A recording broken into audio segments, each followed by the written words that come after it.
today? We're doing good. It's been a crazy week. I don't know what today is, but a few days ago, we were in North Carolina touring the biggest property to date. And so a lot of good things are going on. We got a lot of exciting pieces, but what else is happening? Man, so much. I heard through the grapevine that somewhere floating in the airways, there's a company that's helping folks learn to hire a VA. Is this true? Did you hear about this? There might be. There might be. We might have to just give some details on that in the chat, but I don't know. That's privileged information. I'm gonna have to withhold that. Oh my gosh, holy cow. Okay, so for those that are interested to learn more about that, make sure that you check out everything within the description. After this, there will be a link posted. But before we fully go all the way into it, introduce our special guest. Cole, you want to jump through some of our housekeeping? Absolutely. Yes. So, all right, couple housekeeping items. First, please leave us a rating and review so that we can grow and educate others. Second, please subscribe so that you do not miss another episode. And third, as always, buckle up because it's going to be a hell of a ride. Oh, it's going to be so crazy. I'm excited. All right, so without further ado, I want to introduce a good friend of ours, Matthew. He is the founder and CEO of eStates. Matthew, come on stage, brother. Welcome in, welcome in. Hello. It's awesome to be here. Thanks for having me on, guys. Of course. How you doing today? I'm doing good this evening. I assume you have day jobs, and that's why we're doing this at 7 p.m. Is that right? Sort of, kind of. One of us does, the other one doesn't. 7 p.m. is just a hot spot where, it's just where we get fired up. Because it's at this point that I can't have coffee or my sleep schedule is going to be messed up. So I just have to run on pure willpower to get myself all hyped up. No, we need to pause this, and you need to go get a cup of coffee and come back, and then we'll continue. No. We didn't have you at 250% today. We got this. But yes, no, this is fantastic. Just being here is all the excitement that I need. So I'm glad to partake in this conversation. We can kick it off. Lovely, dude. Thank you so much, Matthew. So first question I want to know a little bit about, man. What got you here? What brought you here? Why real estate? Well, real estate accidentally and really because of my cousin, but we'll get there.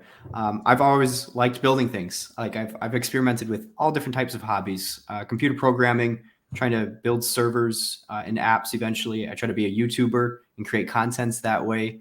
I published a book. I've published music, lots of music. I've traded the stock markets. I tried to build an e-commerce business.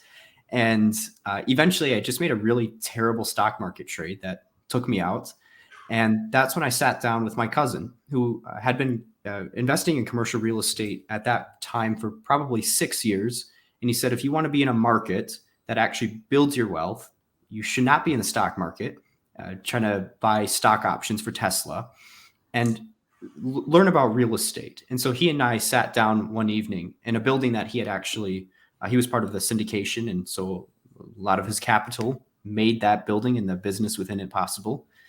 And we started talking about real estate and his experience in it, the real estate developer that he was working with, and some of his problems, the pain points that he was seeing as an investor and that real estate developers were experiencing. And I thought, this is so cool.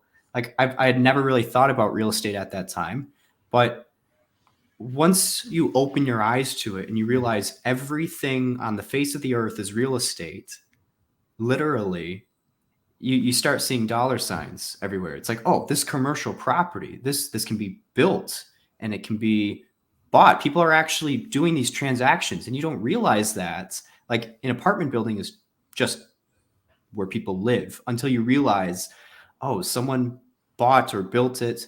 There's money being exchanged behind the scenes, and there's these leases, and you realize that it opens up a Pandora's box where it's like, oh, this is super lucrative. How do you not realize that the 1% and the major institutions are using these very buildings to generate wealth, and they have been for 100 years? So I absolutely wanted to dive in, and we started exploring that. And one of the things that he had unveiled was that the industry has really high entry barriers for a lot of investors to get in. You have to write these huge checks, whether that means you actually buying the property or if you're going to be a passive investor. You got to save up for a while, or you just need to be wealthy off the bat. And so he was saying at that time, hey, we should find a way to get people in for $500. And why is that not happening? And so that's where I got my start in real estate, exploring and teaching myself everything about the industry, but then also how to solve its problems. That's amazing. So I want to ask, give us some more context on your company. So you started this after, the dilemma you went through. You sat down, you talked to him about real estate, and you had this awakening. But what did it look like getting into that? You said you had this epiphany. Okay, what if people could get in cheaper? Tell us more about the journey, because a lot of our listeners are people that might be thinking of getting into real estate or starting a business. And what did it look like going from an idea to where you're at now? And what is that where you're at now? Well, in both real estate or a startup, you're going to start with a crazy idea like, oh, I could literally build something. I could dump money and life and take on a bunch of risk for this, and it might turn out really well. So in the case of building a startup around real estate, the first thing that I did was put together a business plan. And this is very similar if you're getting into real estate. You're going to start looking at your market. You're going to start looking at deals. And it's kind of the same way. I was thinking about, well, where can I get a software development company?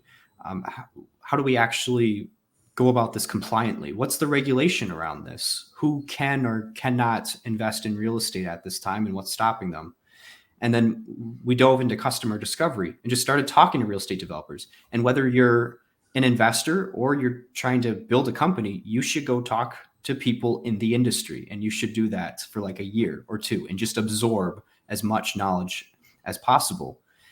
And like actually sit down. Like, you can watch YouTube videos where people give you very structured education, or you can have genuine conversations like we're doing right here. And that's where you get all the street knowledge, the tricks of the trade.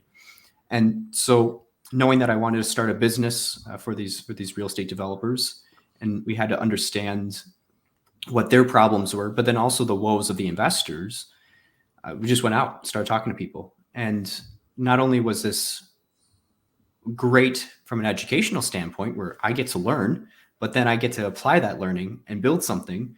And once I started responding to people, the reason why we're asking these questions is because we want to build a platform that helps more people invest in real estate. What if you could get into the grade A syndication that's making, because we're out of Milwaukee, making Milwaukee's top 1% very wealthy? What if you could get into that same deal and buy shares? What if it was super easy? You could go on an app and, like Robinhood, buy some shares in that property. Would that be a good experience? And investors said, yeah, that's so cool. Why does that not really exist right now? Or why is it not mainstream? What's going to be the household name? So we had that. And then we also talked to real estate developers and said, why aren't you working with more investors? And whether you have 1 unit or you have 1,000 units, you can resonate with the back office struggle, which is, the paperwork, the compliance, the screening, the K1s, the distributions. And as you get involved in bigger projects, the number of or the amount of capital you need scales. And either that means you're going to scale your investor size, asking for $1 million or 10 million at a time, or you have to work with more investors. And one of those is just not feasible. 500 investors on your cap table, that's a headache. And investors don't want to get involved in that either. It's messy. You're going to get overlooked. Your emails are not going to be responded to. There's not going to be any transparency. And so it's a lose-lose situation. So we said, if we fix that, then it's a win-win situation, because more investors means more capital. There's literally billions of dollars left on the table because investors just don't meet the right criteria. And that can go into projects that always need funding. Everyone at this time is looking for funding. You can go on LinkedIn and everyone's messaging each other, hey, are you investing? Because I want to send you a pitch deck at this time. And you see people hiring for these roles and running ads, and you see projects that just don't come to fruition because there's not enough money. So if we can facilitate that connection in the middle, it is a win-win for the industry. I love that. So good, so good. So, taking it all the way back, S&P 500 decided to invest, lost it all. Say, you know what? I'm going to figure something out. Met with your cousin. You guys put your heads together, came up with a plan, implemented it. But what I need to know and what I'm dying to figure out is, can you enlighten me on some of the struggles? Like, did you have like where did you come up with the tech and the software to be able to implement this? And then where'd you get the courage to be able to then figure out, I need to network with, investors, brokers, the works to be able to put this all together? Man, talk to me about some of the headache and the struggle behind that. Well, startups alone are a headache, and real estate is as well. And I'm doing both at the same time, which means that I have well, I love what I do, but really I kind of hate it. But I love it. I love that I hate it. Don't we all? It's a pain in the ass. I mean, just on the basis of fundraising, raising capital for real estate is a full-time job. Raising capital for a startup is a full-time job, and I get to do both. And you can just imagine how much of a headache that is. To go to the beginning of your question, getting involved in the tech, I've always loved tech stuff. I mean, as someone who's in Gen Z, we grew up on tech. We've been exposed to it the whole time, whether it's AI or blockchain or just different type of software. We're having a podcast on software. This is stuff that I spend hours a day on because that's how the world operates at this time. And so to build a platform for investment, we were not the first ones to conjure up this idea. Obviously, it exists for the stock market, but there's been some attempts in real estate as well. So it just kind of seems like a no-brainer, like, oh, we'll build something, but then we'll build it better. And let's figure out how to do that. Is it a user interface problem? Is it that people can't figure out how to click the e-sign button? Maybe there's just not enough marketing, or there aren't good deals. And we figured out what's going to set us apart so that we don't join the graveyard of investment startups. And as far as the tech, it's so novel. A lot of people have heard the word blockchain and immediately they're like, fuck off. I'm not getting involved in that. That's a scam. and then we immediately have to say, well, Goldman Sachs, Blackstone, JP Morgan, BlackRock, and all the other major financial institutions are leveraging it, and they just don't tell you. And we're going to do the same thing, because if you focus on the value propositions like automating back office, fractionalization, potential liquidity, or fostering investment from all around the world, all of a sudden they say, oh, well, I don't care about the word blockchain. If you can do all of that, that's really, really cool. And now, of course, crypto's at an all-time high. And so people are, oh, I was kind of on the bandwagon the whole time. I should have gotten in 6 months ago when I was too busy ranting about how much of a scam it is. But the technology is really cool. And people are learning to leverage it in fascinating ways, not just investment opportunities, but in other areas in real estate as well. Like, you can use it in construction management, you can use it in asset management, and all of a sudden you see, whoa, we're transforming the whole life cycle of a property.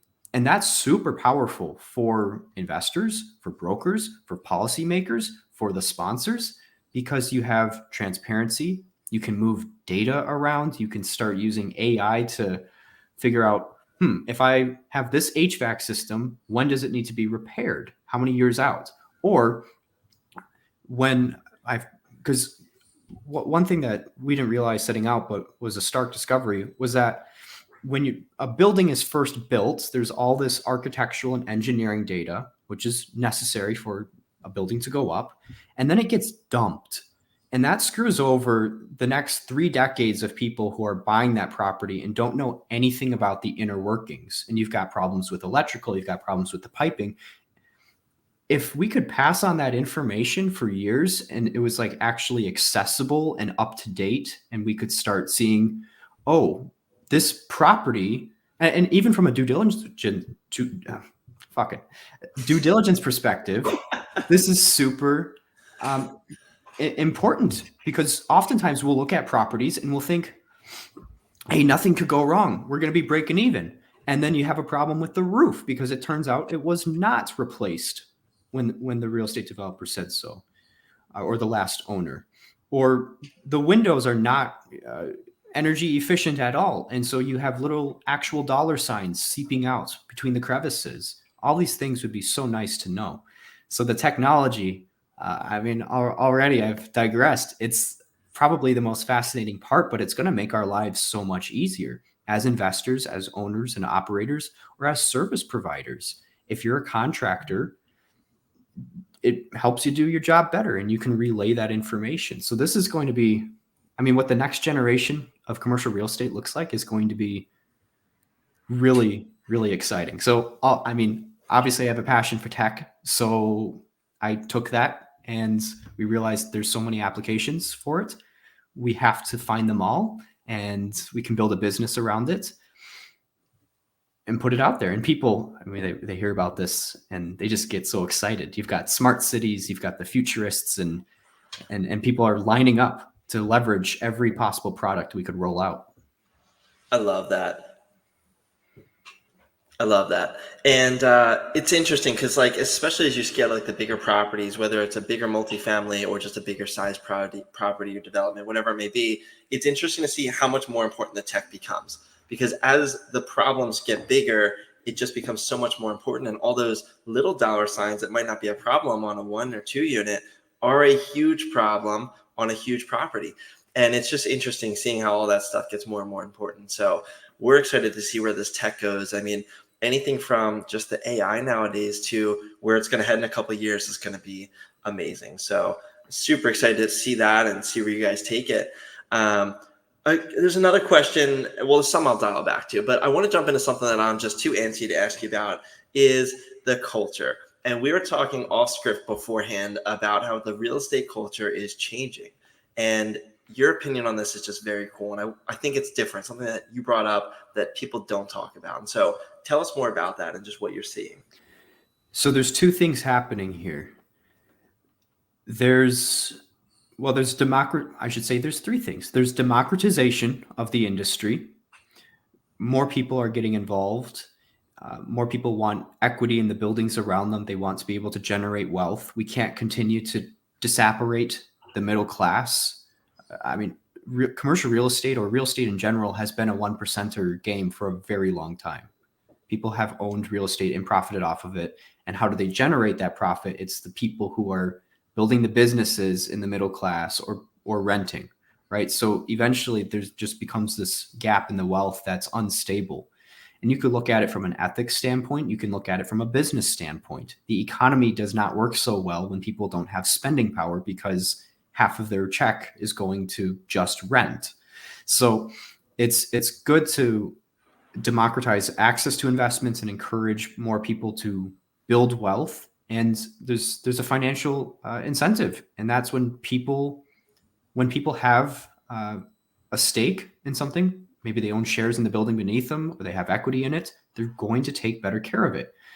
You are going to be a little bit slower to throw a Molotov cocktail at your local building and say, burn the rich, if that's actually your building in part. And then there's also this idea that people want assets and properties and developments that are a net positive to the community. There's a lot of properties that show up, some institution, some real estate developer out of state, you've never heard of them. They're building, they flatten the area, and no one really stands to benefit. We're seeing this more and more where it's like no one can afford that. You put it over a wetland and it's ugly. It's atrocious. It's a cement jungle. And that's kind of pissing people off now. So we're seeing more and more people who want like actual beautiful buildings and amenities. They want to feel at home. And that's part of why I'm super interested in the adoption of more mass timber, because I think that has a very homely feeling, but that's a totally different conversation. Wait, hold on. We got to go into that a little bit because I was just having a conversation about this with somebody recently, and now I can't not say anything. So for those that don't know, just give a real quick snippet of what that means and just a little more information. So mass timber, I guess we have to look at where timber is already used. Most houses are made of wood. People know that, but they're made of very thin wood. It's the plywood. It's the 2x4s. You can't build a skyscraper out of that. It tips over. But you can process the wood in such a way where you have these very thick beams. You create structures that are equivalent to steel or concrete in strength, but are made out of wood just by processing the wood and laminating it differently. And so what we're seeing more is that people are getting interested in mass timber for a few different reasons. One is it's a sustainable practice. We have dedicated forests for growing this type of wood, and then we cut them down, we build the buildings, and we replant the trees. So it's sustainable. Like, you don't run out of that resource. And real fast, I'm sorry to interrupt, but that is the forests that are growing incredibly quickly, right? These trees just grow at such a high rate of speed compared to normal traditional lumber. Correct. I don't I don't know all the different types of woods and the intricacies of the practices. I can refer you to someone who knows everything about mass timber. We're working with them, but from a high level overview, yes, absolutely. So you've got these dedicated forests. They grow quickly and then they turn into buildings. And the buildings, there's an environmental argument to be made where the concrete, the utilization of concrete emits a lot of carbon into the atmosphere. And so timber actually sequesters the carbon because trees consume that and you lock it into the wood. And so if we look at the environmental stage where we have a lot of emissions in the atmosphere and we need to reduce that, what if we use less steel and concrete and more wood? That's one possible argument for that. As I said before, I just think this is not the only reason I like it, but I do think it looks really, really cool. If you look at the interiors or the exteriors of buildings that are mass timber, they do feel like home. I mean, you can look at the room behind me. There's wood on my doors, but I've seen too many commercial properties that are brick or they're steel and they're cold and they're lifeless. And I think this is a nice way to infuse both elements. So mass timber is really exciting. It's really prominent in Europe. It's starting to pick up more in the US. It oftentimes has a low yield on cost, which makes it a little bit tricky to utilize in developments. But as we find more ways to make it cost effective, I think it will continue to pick up, especially because there are incentives at the government level, whether that's tax credits or grants, to enable these developments and move us towards a more environmentally friendly industry. So we took a tangent onto mass timber, but looking that at was my fault. I'm sorry. No, that's okay. So looking at other changes that are happening culturally, we have the democratization component.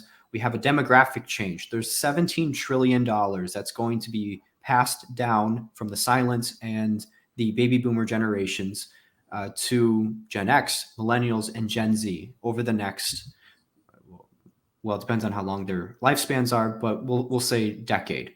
That's a lot of money. And these are younger people who grew up in a completely different environment.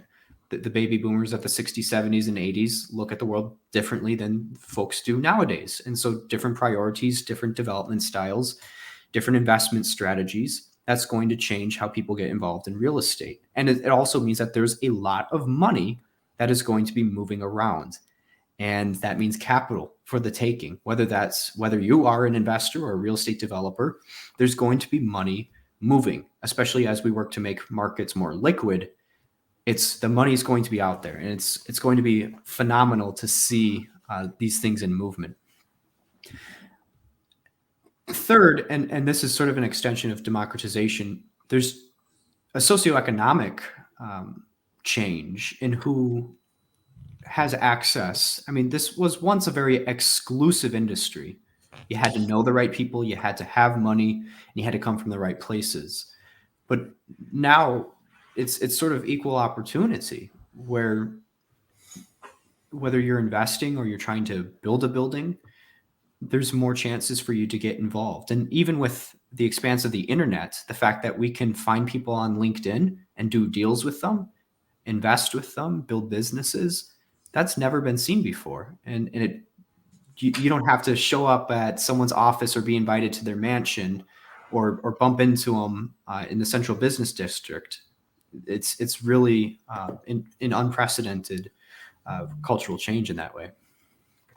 I love it. So, like, on the same topic, but before we get into our final section, which is the fun round, I love it. Can you give me a little bit more insight when we're talking about collaboration, partnerships, working with folks? What does it look like overseas? What does it look like trying to bring folks in to be able to invest in communities that they might not live in? And how does that all encompass, especially with the tech side of it? Yeah, so this is really interesting, and the real estate developers that we're working with find it interesting as well because they tend to have very small networks. It's the rich people that they know in the neighborhood, and eventually those people run out of money. And when I say, well, what if we were to put your property on our platform, and then anyone in the state, anyone in the country, or anyone in the world, if they're so inclined to invest in you, could do so, especially at a low entry point, $500. People realize, whoa, there's billions of people in the world with lots of money. There's billions of dollars that become accessible to us for these projects.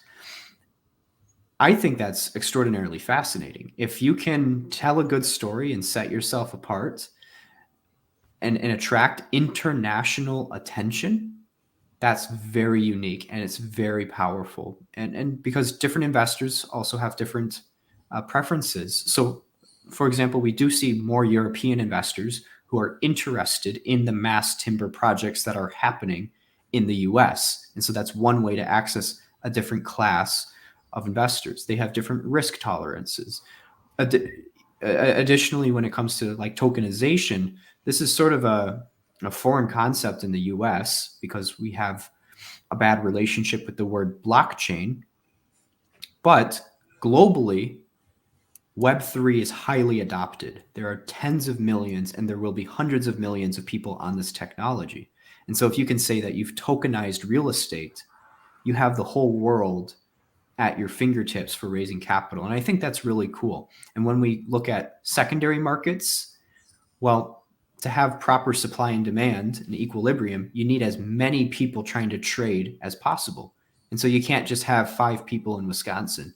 You have to have millions of people around the world if when you go to sell, you find a buyer. So it's really connecting people across the globe, getting them involved in projects that they otherwise never would have seen. And that works both ways.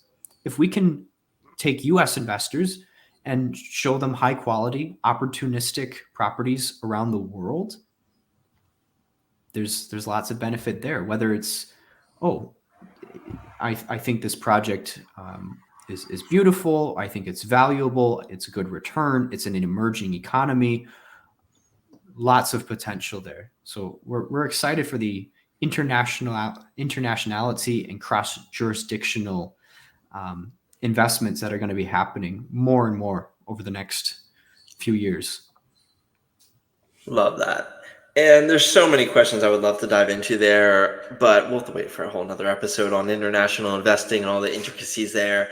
But awesome, super cool concept. I think, Nate, that it's that time. What do you think?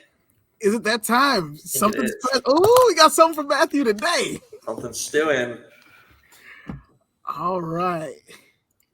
Careful, Matthew. All right. What separates the top performing real estate investors from the rest of the crowd? I would say it's risk tolerance. Fortune favors the bold. There's a lot of people who invest at the wrong times. They'll sit out when they should be investing, and they'll try to invest when they should be sitting out. So if you can figure out, and that's, I mean, pretty much Warren Buffett, right? It's when there's blood in the water, sharks. So time things right. People don't do that, and that'll separate the good from the great, or the good from the bad, even. And it comes down to what deals are you looking at. If you have bad deals, you're going to be a bad investor. You can't force it. Beautiful answer. Well put. What is a daily habit that's contributed to your success?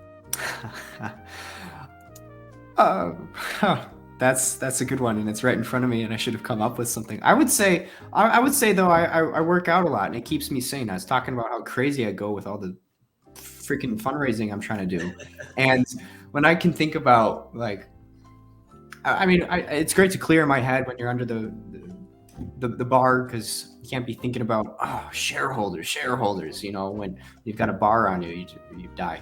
So I'd say working out and going for walks and getting outside helps me stay sane in the digital world. Love that. What is a piece of advice that you would give to yourself if you were starting again? Start networking earlier. I wish I was going to more events. I wish I was on LinkedIn at like 15. That would have been fantastic, because there's one thing that you cannot rush, and that is relationships. Like, it doesn't matter how smart you are or how rich you are, you can't force a relationship. You have to give it 5-10 years to build up. And so that means if you want someone in your network now, if you need access to someone now, you should have been working on that 5 years ago. And so I wish that I was building a reputation, getting really good at interpersonal skills, and expanding my network just so that I was reputable many years ago.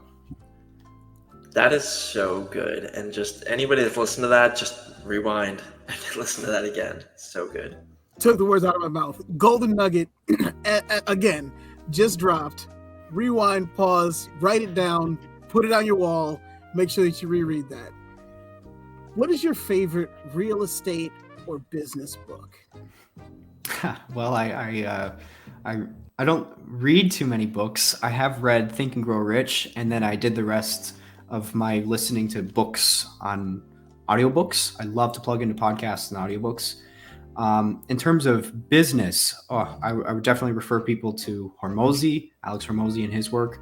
But I mean, you could make this business or just people skills in general, human nature. The work of Robert Greene is really great. So I've been listening to Mastery, and just knowing when you should shut up and be humble and seek out mentors. And I think that's actually really good for real estate and for business. You should have a mentor. You should have an experienced operator. You should have someone that you are leaning into, because one, they probably have a good network. They have been in and out of the industry, and so they have that experience, that street smarts, and that is super valuable stuff that cannot be taught in books. And then they want to help you. If you find someone who wants to help you, they can make intros, they could put money your way, and they could get in the trenches. So Mastery has been great. Just find something, specialize in it, spend years in it, and make it your life's work. That's awesome. And I love that you brought that up, because that's something that we talk about all the time, whether it's at the meetup or on this podcast, is how important it is to have a mentor, coach, or whatever it is. And I can go on a whole tangent on how that can help you, and I'm not going to, but I think that is just so absolutely critical to have somebody in your corner. All right, last question for you. What is the biggest non-monetary benefit that you've gotten from investing and or building your business? Impact, relationships, and meeting really, really cool people. It's so awesome who we get to bump into. I mean, real estate investors and developers and folks in those industries are literally changing the built world, everything around us. Those are going to be extraordinarily ambitious people and folks who have a legacy and leave a mark. I mean, you can't just leave a skyscraper and not influence or have impression upon millions of people. That's really fascinating.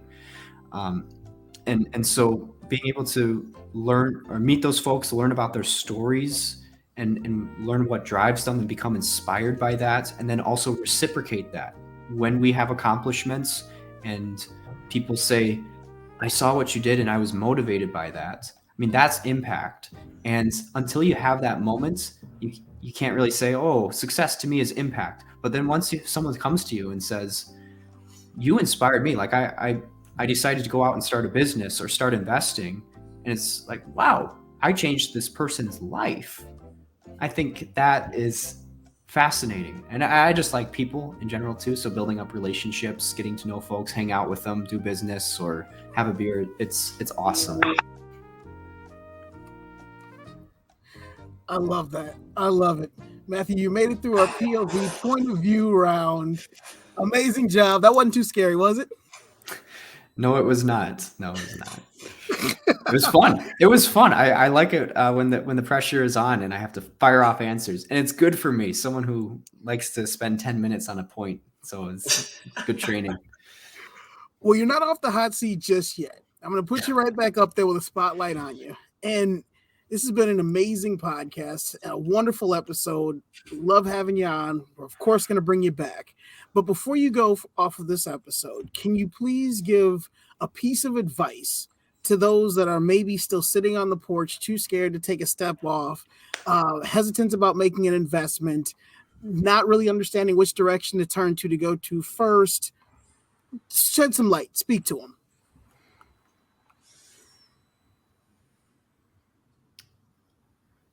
One thing that, well, 3 words that I always said to myself and I said to my friends say back to me is get after it. And I took that from Jocko. If you're sitting on the porch waiting for the right move, or if you're waiting for the right time, and come on, every single person, every motivational speaker or successful person ever has said, just start. That's all you have to do. Just start. Is it going to be day 1 or 1 day?